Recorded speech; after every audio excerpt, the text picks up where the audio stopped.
मोटी आयमि न संगत मूंखां पुछा कि भला जीअं कम सां वियो उहो थी मां रोई चयोमांसि हर चीज़ खां दिलदार हाणे दिल भॼी पई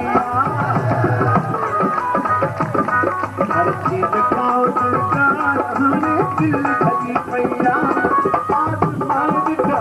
यार हाणे दिल भॼी पई आसमान ॾिठा यार हाणे दिल भॼी पई हर चीज़ खां दिलदार हाणे दिल भॼी पई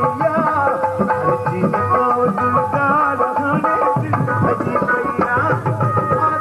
ॾिठा यार हाणे दिल भॼी पई आसमान ॾिठा यार हाणे दिल भॼी पई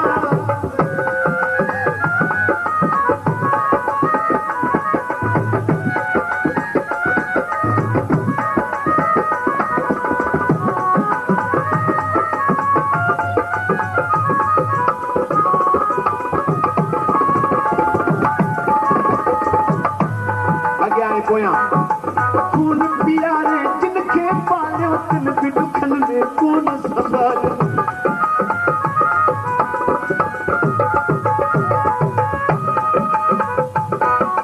खून प्यारे जिनखे पालियो तिन बि दुखनि में कोन संभालियो अद कहिड़ा कयासीं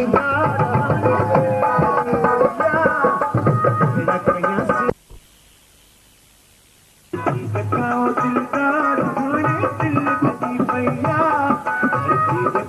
दिलदार अब्दुल रशीद की फरमाइश अब्दुल रशीद मारिक आसमान ॾिठा यार हाणे दिल भॼी पई आसमान ॾिठा यार हाणे दिल भॼी पई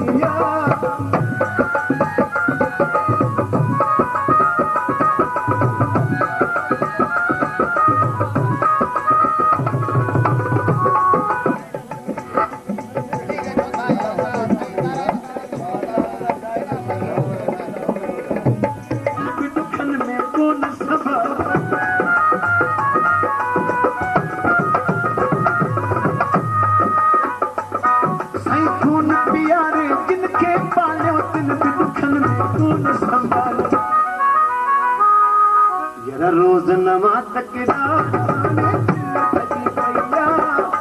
रोज़ नवा तकरार हाणे दिल भॼी पई आसमान ॾिठा यार हाणे दिल भॼी पई आसमान ॾिठा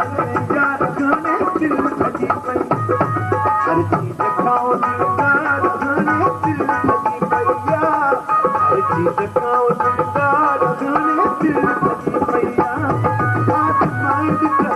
यार हाणे दिल भॼी पई आसमान ॾिठा यार हाणे दिल भॼी पई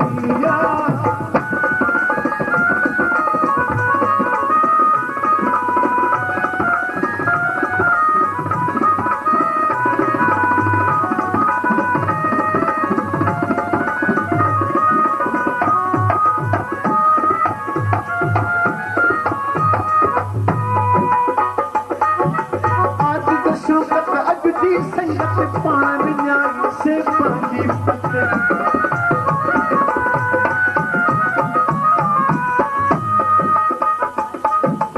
आज दसूबत अॼु जी संगत पाण विञाई से पंहिंजी पत यार ॿार मथां पिया ॿार हाणे दिल भॼी पई ॿार मथां पिया ॿार हाणे दिल दोस्त तुंहिंजो मां जिगरी हुयुसि कीअं पोइ तोखां विसरी पयुसि साहब वॾा अॼु सुञाणे कोन था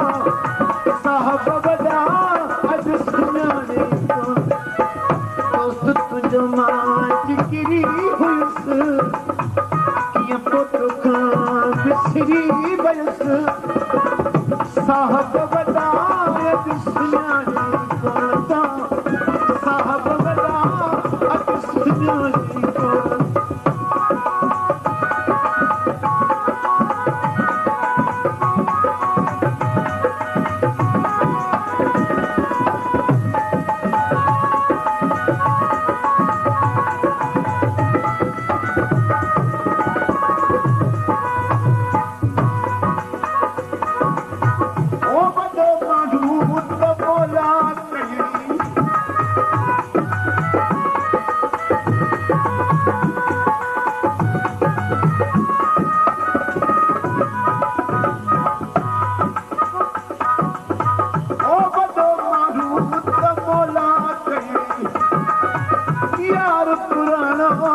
विसरी वई मिठो तोखे मां मिसरी हुयुसि कीअं पुट खां विसरी वयुसि साहब वॾा अॼु सुञाणे कोन था साहब वॾा अॼु सुञाणे कोन तो दुख जो मां टिकरी हुयुसि कीअं पुट खां विसरी वयुसि